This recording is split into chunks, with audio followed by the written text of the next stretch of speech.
Today, let's talk about how to kiss as a photographer. And I'm not talking about the romantic kiss. KISS is an acronym that I learned in college when I was studying computer science. And it stands for Keep It Simple, Stupid. And every programmer knows that it's important to keep things simple when coding. I'm here to tell you that it's even more important to keep things simple in photography. Simple is not the same as easy. It's difficult to achieve simplicity. What we don't want are complicated pictures. We want simple compositions, minimalistic, simple compositions that tell a succinct story that speaks to people. So let's talk about the 5 techniques on keeping your shots simple. So the first way is to find an uncluttered space for your shoot. This is especially true when you are doing a portrait shoot. Often the first thing that I would do when I go on a portrait shoot is to scout around and see where the background is simple, where there are no trees or shrubs or other kinds of distracting elements. Amateurs like to have trees in the background for whatever reason. I think they assume that because trees are natural, they're beautiful, must be nice to have them in the background. But remember, trees have these sophisticated leaf structures that can be really difficult to handle because the light coming through those leaves can be dappled and form weird shadows on faces. So it's best actually not to have anything in the background. It's best to have a neutral background. What you should be looking for is an open space where there are no trees or shrubs or any other tall objects, that poles, anything like that that can be distracting. Okay, so the second way to keep your shot simple is to remove clutter from your scene. So if you can't find an uncluttered space, then go and physically remove the clutter or any objects that are distracting, especially in the foreground of your scene. If I'm shooting at a lake, are there any rocks or objects or any other kinds of distracting elements? I'll just go and physically remove them. Now, you can remove them after the fact in an editing software, but if you can do it while you're setting up your shot, just do it. It makes life much easier if you don't have to edit it out later.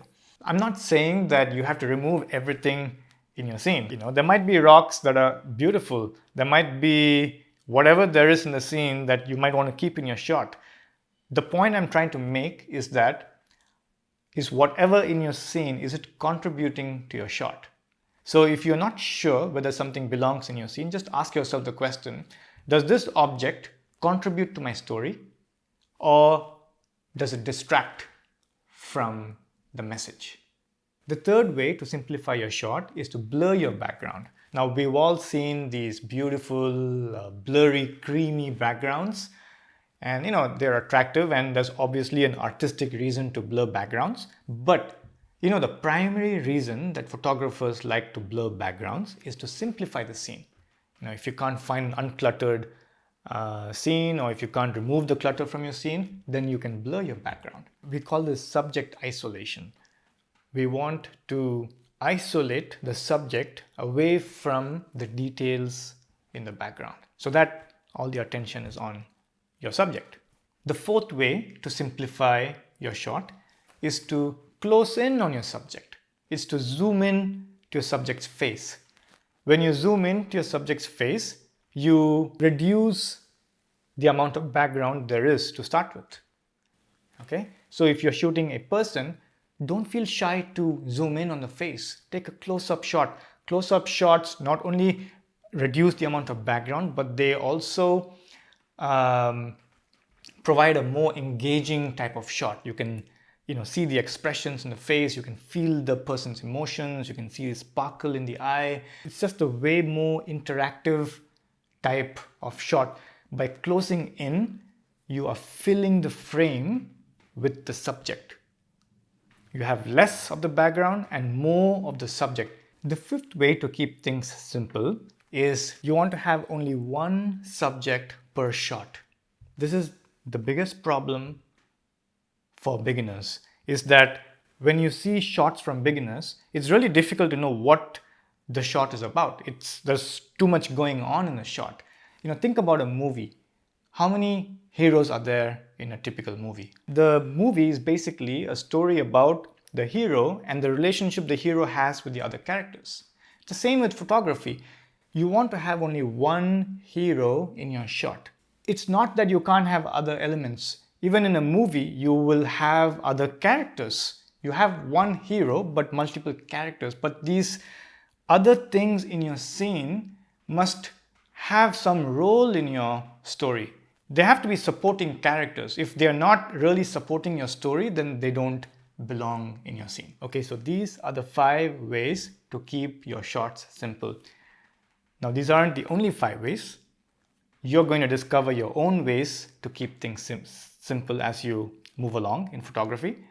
But the important thing to remember here is that the moment that you start putting thought into simplicity, the moment that you start thinking about simplicity, the moment that you start designing for simplicity, that's the moment that you start becoming a pro. Professionals are always thinking about how to keep things simple. If there are rules in photography, this is the king of all rules. Okay, you can forget everything else, but don't forget to keep your shots simple.